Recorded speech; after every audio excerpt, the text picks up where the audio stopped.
Olá pessoal, eu sou o professor Marcos Andonai e o tema dessa videoaula é o português europeu do século XIV aos dias atuais. Essa videoaula é suporte para o estudo da unidade 2 principalmente. Eu vou apresentar aqui alguns fundamentos que vão te ajudar a entender certas dinâmicas fonético-fonológicas da língua portuguesa, tal como se desenvolveu a partir do século XIV até pelo menos o século XVI. Ou seja, são fundamentos linguísticos, mesmo daquele português que já se separava do galego português, sua forma mais antiga, anterior. Para começar, vamos compor uma paisagem historiográfica. Vamos nos situar no terreno em que aconteceram certos estabelecimentos linguísticos. Desde o século XII, quando Portugal se separa da Galiza, mais ao norte, localizada ao norte, o português falado em toda aquela região, tanto da Galiza quanto da nação portuguesa, mais ao centro, ao sul, era o galego português.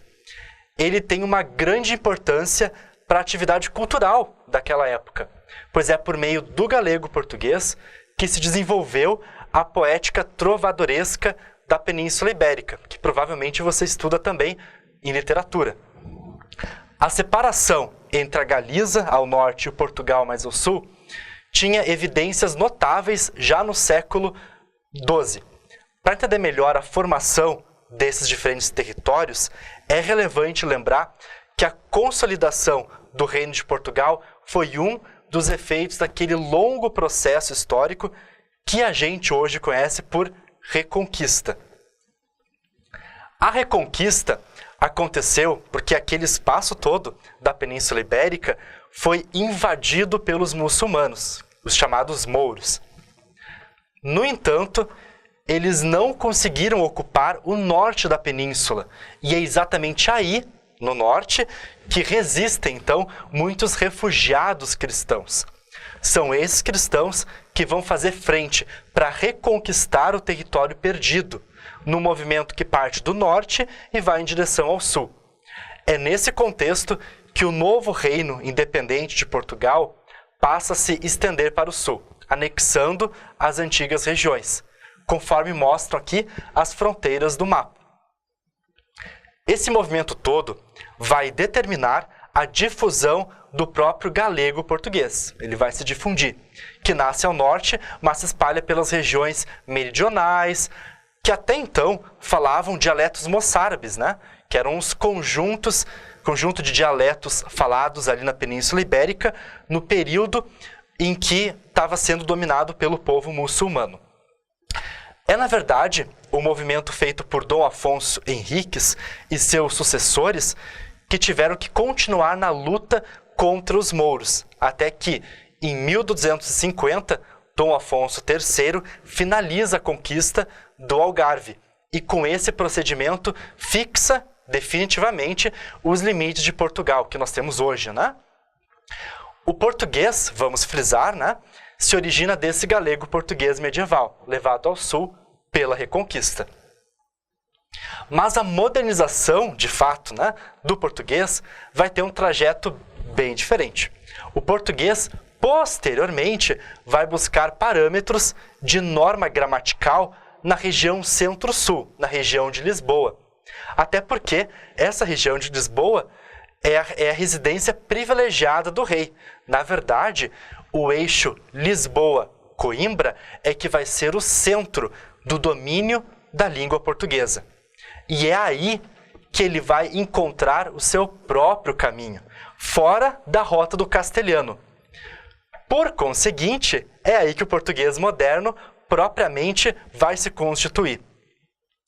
Tá, ok, o português se emancipa do galego, mas o que acontece de fato com o galego nesse período, né, compreendido a partir do século XIV, que é o que nós vamos estudar a partir de agora. O isolamento entre português e galego acontece no momento em que o galego se destacava, né, com suas obras em prosa, não mais na poesia trovadoresca. No século XVI, o galego perde o status de língua literária, que ele mantinha, que por algum tempo conseguiu manter, né? Passa a ser cultivado mais na modalidade oral mesmo. O galego vai ainda sofrer diversas evoluções fonéticas que vão distanciá-lo, né, cada vez mais do português. Além do mais, a identidade do galego vai ser invadida pelo vocabulário vizinho, o vocabulário hispânico.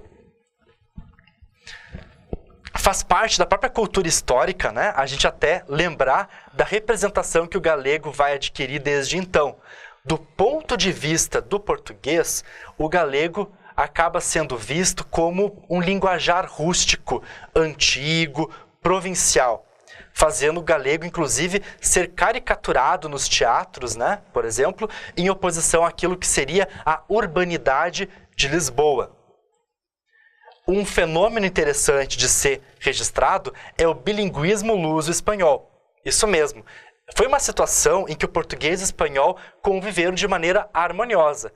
Essa circunstância está delimitada entre meados do século XV e fins do século XVII, em Portugal.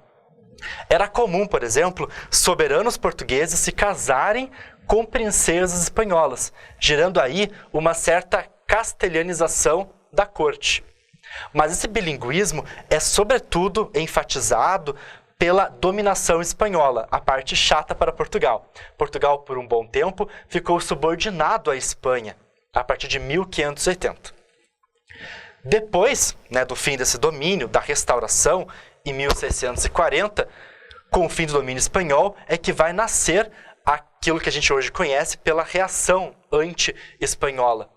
Mas, por um bom tempo, muitos escritores portugueses, antes inclusive do domínio espanhol, não enxergavam problemas em escrever tanto em português quanto em espanhol, como é o caso de Camões, Gil Vicente, Sá de Miranda. A partir do século XIV, com as conquistas e as epopeias marítimas sendo levadas a várias partes do mundo, temos garantia da existência da língua portuguesa mesmo, stricto sensu, que continuou evoluindo, evidentemente, sob a ação de diversos fatores linguísticos e extralinguísticos. É o momento em que o português navega por aqueles mares nunca dantes navegados, saídas da ocidental praia lusitana, como já é possível se observar nos versos de Camões, na epopeia dele, os Lusíadas, né? Trata-se aqui, então, da expansão ultramarina portuguesa. Passemos agora para algumas descrições fonético-fonológicas do português europeu, que aí se constituiu. Uma primeira situação linguística a ser caracterizada é a eliminação dos encontros vocálicos, que é um fenômeno que já foi concluído no século XV, mas ele esteve em processo antes disso. Onde havia io ou ia em palavras antigas, acabou de vez, né? Não tem mais vez para elas. Vamos ter muitos casos que são assim, né? Em que há, por exemplo, a palavra magister, né, que vai se transformar ali, vai haver então um ditongo mestre, e esse ditongo se desfaz então por uma questão de simplificação. Simplesmente vai ficar então mestre. Magister, né, como você deve saber, significa aquele que sabe mais ou pode mais. Então essa palavrinha aí é que vai ter uma transformação histórica aí, como a gente pode notar. Mas uma das soluções, então, que o português vai adotar posteriormente é suprimir, então, um desses fonemas, gerando, então, o nosso atual ali, mestre, simplesmente, né? Terminando com a duplicação do fonema. A gente tem agora, por exemplo, a crônica aqui de Dom Fernando, né? As crônicas de Dom Fernando, elas registravam, então, grandes feitos dos reis de Portugal, né? Ele era um historiógrafo preocupado, então, em registrar a verdade histórica, né, dos acontecimentos dos reis. E aqui, nessa crônica, que eu trouxe alguns trechos, ele fala sobre as razões desvairadas, né, loucas, que o povo de Lisboa falava sobre o casamento de Dom Fernando com Dona Leonor Tales. E esse texto ele foi escrito no comecinho ali do século XV. Nesta crônica, nós temos ainda ocorrências de palavras com os fonemas geminados ali, com encontro vocálico, que a gente chama, inclusive, ali tem uma ocorrência de hiato, né? A tendência disso era desaparecer. Mas então nós temos ali, por exemplo, né? Dona Leonor, por sua mulher, e lhe beijaram a mão, todos por rainha. Então, ali na primeira frase, nós temos mão, depois temos o poboô, de tal feito muito maravilhado, muito mais que da primeira. Temos a palavra poboô, e depois nós temos também a palavra moormente, que vai gerar depois o mormente. Eu vou aqui, agora, focalizar uma delas ali, para ficar mais fácil de a gente examinar o fenômeno, que é a palavra poboô, que é, na verdade, a palavra que vai gerar o povo, a palavra povo aqui no nosso português.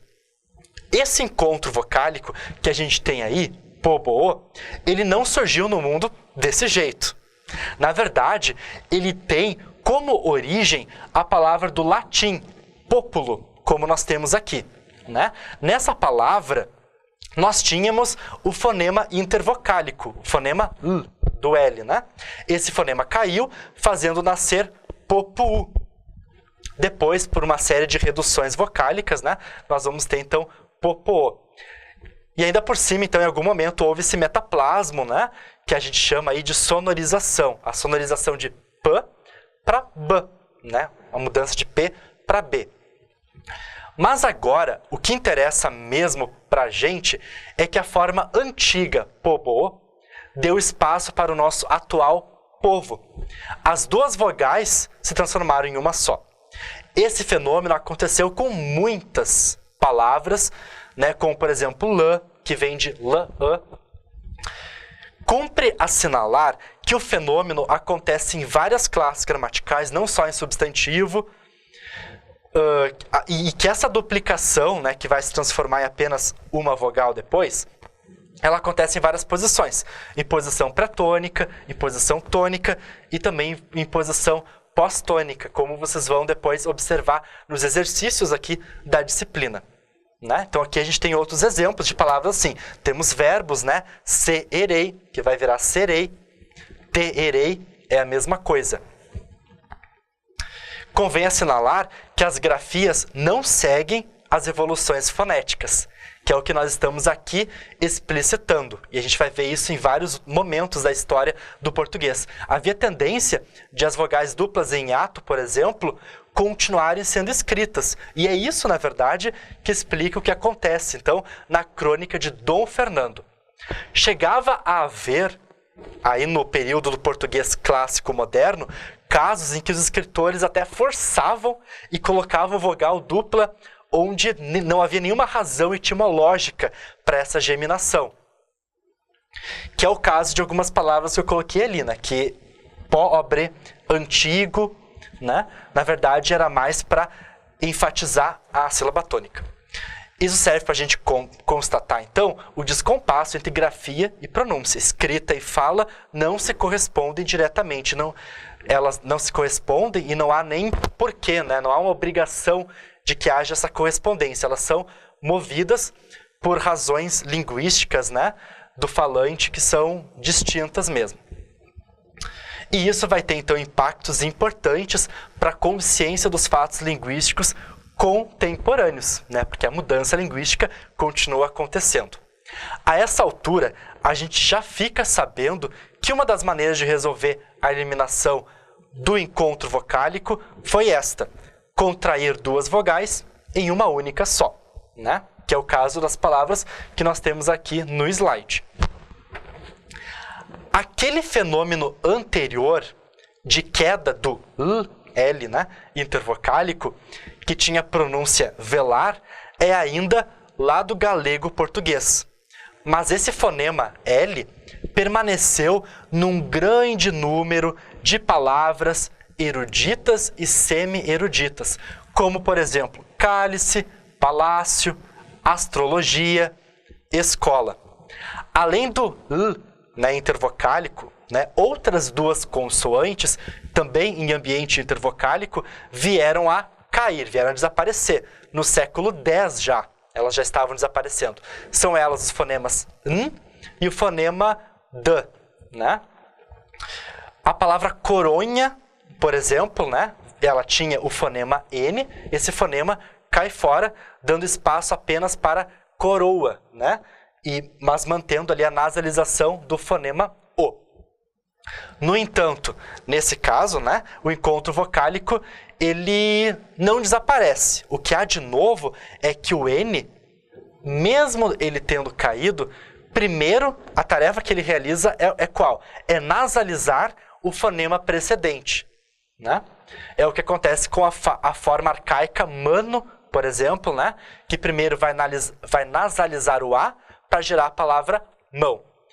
Também com a tendência de eliminar o encontro de duas vogais, o português moderno, clássico, vai desenvolver uma consoante adequada para separar essas duas vogais. A palavra vinho é um caso, né, que a gente tem hoje, a palavra vinho, sem nenhum encontro vocálico ali, né, mas ela tem uma história. Antes existia sim o encontro vocálico. A palavra vinho veio de vino e ela foi transformada em uma palavra que tinha, então, o hiato ali, né? Havia o I separado do O. Só que esse I foi nasalizado. Depois, por alguma razão, né, os falantes de português resolveram transformar, né, ter esse som palatal ali para representar, né, o fonema nasal, né, o NH. A gente tinha ainda, mais antigamente, hiatos que eram pronunciados de maneira muito junta, entende? Era o caso do encontro vocálico A-O, que vai acabar sendo pronunciado apenas ao. Ou seja, eles são pronunciados como se estivessem na mesma sílaba, né? Trata-se, na verdade, de uma pronúncia aqui monossilábica. A-O está presente, então, na palavra mao. Ela tinha uma característica de hiato no começo, né? Hoje, no português, nós teremos, pela evolução, apenas mal, simplesmente. O hiato virou ditongo. É esse o fenômeno. Duas vogais orais são contraídas em um ditongo oral, para ficar na mesma sílaba. É legal a gente dar uma olhadinha também nos verbos, né? Lembra da segunda pessoa do plural? O vós, que atualmente não é utilizado, né, por nós aqui. Os verbos que têm a desinência que marca a segunda pessoa do plural vão assistir também à queda do d intervocálico, que é o caso, então, de alguns verbos como estades, vai gerar o estais, vendedes, vai ter, né, um vendees, depois com hiato, até chegar no vendeis e depois o vendeis, que a gente tem mais modernamente. Já ouviu certas pessoas falarem travesseiro, vassoura? Pois é, essa troca, que não constitui um erro linguístico, ela tem uma justificação, é um fenômeno de variação, mas também ligado à mudança linguística. O galego-português tinha os dois fonemas, b e v, b e v, como distintos. Mas numa certa região da Península Ibérica, a distinção fonética não é tão evidente assim. Dependendo da posição do fonema na palavra, o fonema pode ser pronunciado como oclusivo. B, oclusivo quer dizer que vai passar o ar por um canal estreito, né? B, né? Oclusivo significa isso, né? Fecha, você realmente fecha, impede a saída do ar e há uma sonorização. Mas em outros ambientes, esse fonema, B, era pronunciado como fricativo, que é quando a passagem do ar passa, mas por um canal estreito. A fricativa, na verdade, é uma intermediária, que já permite ser interpretada como próxima do V. Essa fricativa é como se fosse um V. Ele é uma camada intermediária entre o V e o B, né? E isso gerou confusão. Por exemplo, entre palavras como cabo e cavo. É importante registrar aqui que a Península Ibérica, primeiramente, conheceu a fricativa intermediária V, que tem uma diferença frágil, né, em relação ao fonema oclusivo B original. Somente depois é que se generalizou a confusão entre a fricativa lábio-dental v e a oclusiva bilabial b. É muito provável que essa evolução para v, face ao b ou v, e suas interpretações, tenha sido uma maneira de reafirmar a separação entre o linguajar do norte da península e o linguajar do centro e do sul, né? Como uma situação aí social, histórica, né? Essa marginalização dos usos antigos ou de estágios intermediários se processa também quando a gente verifica a monotongação de ou para o. É que esse ditongo ou se mantém vivinho da Silva nas regiões mais ao norte de Portugal. Lá eles são mais conservadores, mantém. Ao passo que ao sul e ao centro de Portugal, a gente vai conhecer uma nova norma, uma nova versão. A palavra pouco com o ditongo vai se transformar em pouco. Doutor, por exemplo, pode ser pronunciado como doutor, né?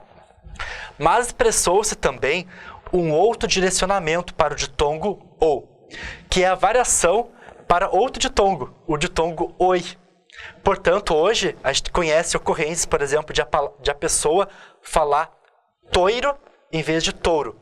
Ou então, a transformação que já foi legitimada no português, que é cousa se transformar em coisa.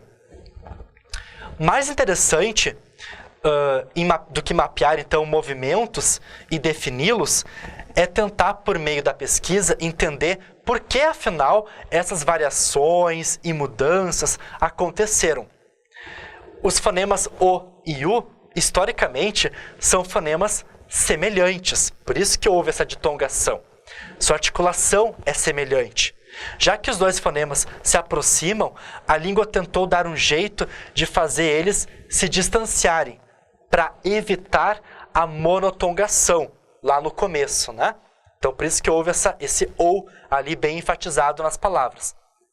A língua providenciou de fazer essa mutação para oi, em muitos casos, para evitar a monotongação, mas não em todas as palavras com ou, evidentemente.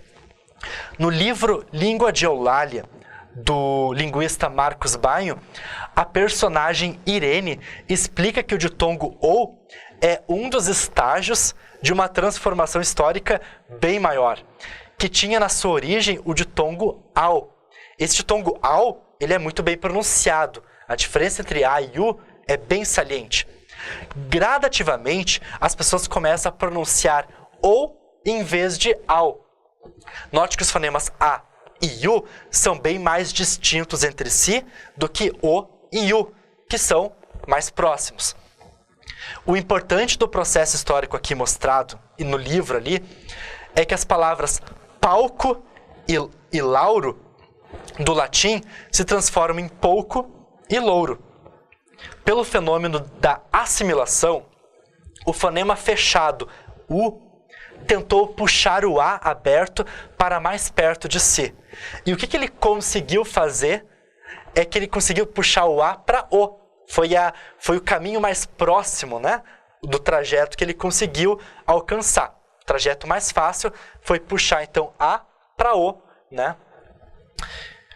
Como que você enuncia essas palavras ali? Morar ou murar?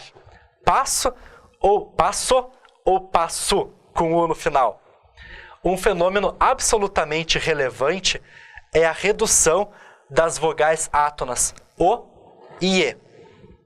Esse O átono, em situação pré-tônica, antes da sílaba tônica, é regra no português falado de Portugal. Lá se fala murar em vez de morar, por exemplo. Não acontece no Brasil.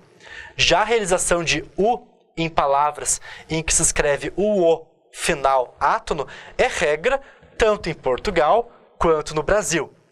Isso faz com que o vocábulo côncavo seja pronunciado côncavo, né? Com o no final.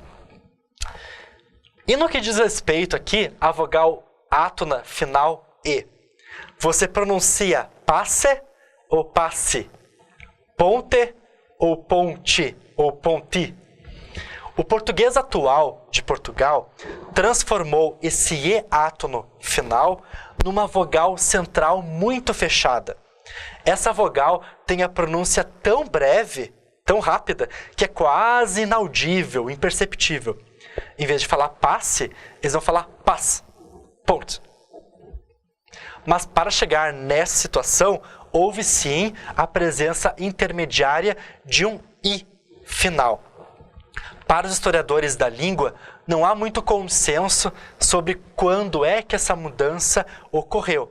Se foi no século XVIII ou no século XVI. Essa pronúncia, no caso brasileiro, é uma situação emblemática de variação linguística. Em determinadas fases do português, como no caso do galego-português, que é a sua versão mais arcaica mesmo, escrevia-se a língua para os ouvidos. Até porque esse era o procedimento mais adequado para aquela língua que estava, na verdade, a serviço do quê? Do lirismo trovadoresco, né? Estava a serviço da recitação de canções, que era uma tendência mais sonora, musical. Então, as grafias acompanham esse procedimento. A influência da fala se justifica porque muitos textos eram, na verdade, também ditados para mais de um, para vários copistas ao mesmo tempo. Talvez até para economizar tempo, né? Para registrar coisas em livros. Às vezes, ainda, os copistas cometiam deslizes, natural, né? Tentando representar foneticamente as palavras. Haverá, por outro lado, recrudescimento da preocupação lógica na representação das palavras, que é algo que vai acontecer, por exemplo, no Renascimento humanista, pelo qual Portugal vai passar, e muitos outros países lá da Europa. Com aquele movimento de retorno, né, do Renascimento aos grandes autores do passado, retorno ao latim, então o latim volta com muita força, né, na adoção de uma ortografia etimológica, havendo, por exemplo, palavras como doctor em vez de doutor. Esses latinismos vão aparecer também na sintaxe, que você vai estudar logo aqui na disciplina. A propósito, nossos próximos estudos serão os aspectos morfossintáticos e lexicais desse português que se expande para vários outros continentes, para além da Europa. Também teremos um passeio, a partir de agora, pelas consequências dos descobrimentos da língua portuguesa, que é quando o português entra em contato com outras línguas. Obrigado e bons estudos!